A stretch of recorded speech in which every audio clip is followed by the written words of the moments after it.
Les gens ne réalisent pas la quantité incroyable d'énergie qui existe dans le noyau des atomes.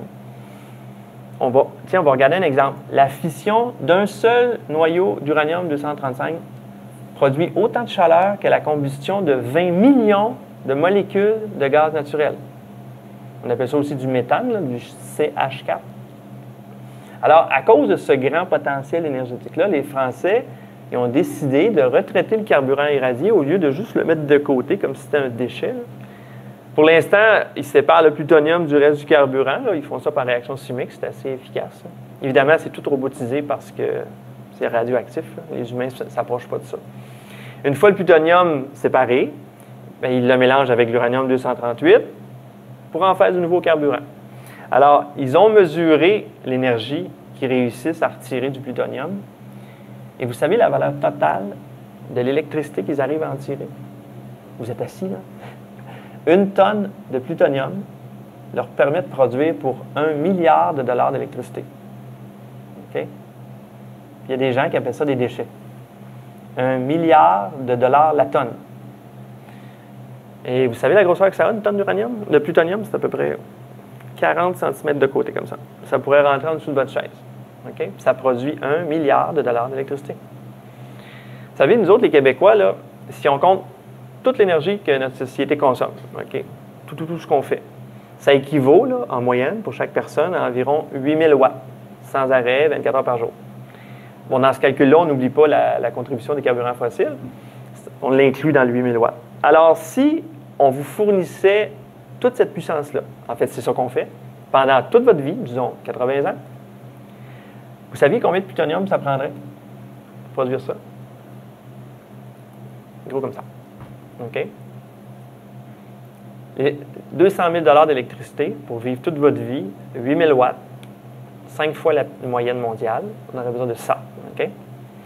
Bon, avec les réacteurs d'aujourd'hui, pour arriver à vous fournir 8000 watts pendant toute votre vie, il a fallu irradier une quantité, mettons, 100 fois plus grosse d'uranium, parce que c'est l'uranium-238 qui n'est pas vraiment utilisable dans les centrales d'aujourd'hui.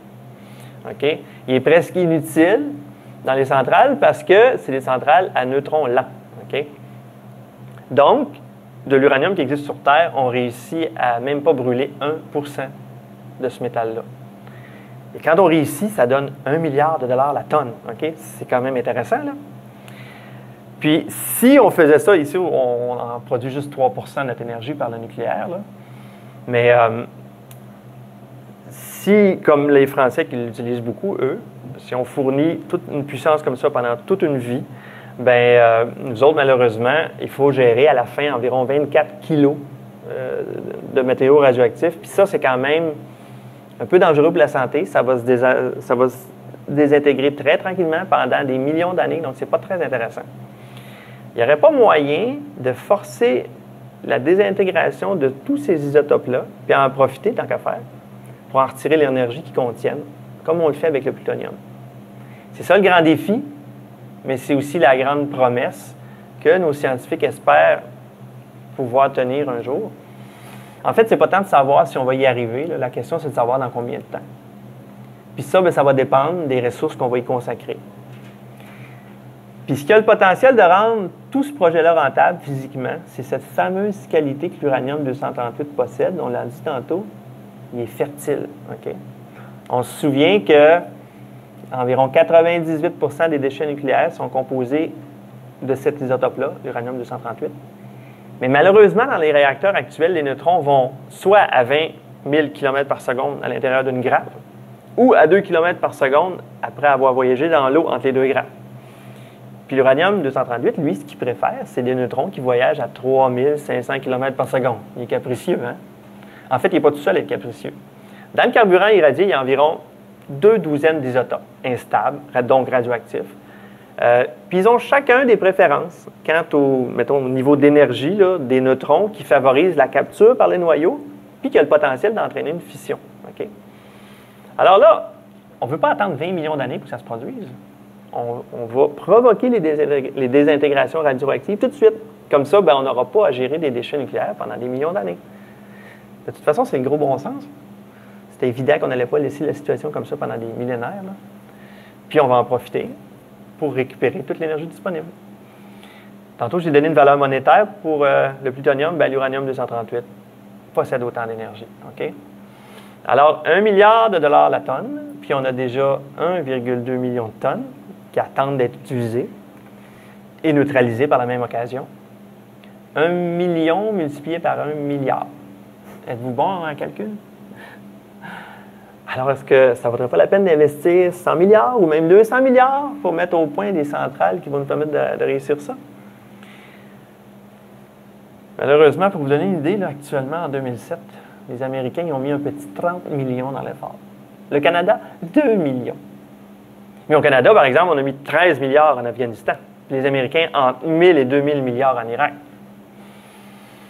Bon, on ne s'aventurera pas, là, mais au moins nos scientifiques font des efforts, puis ils nous permettent de garder quand même espoir. Là.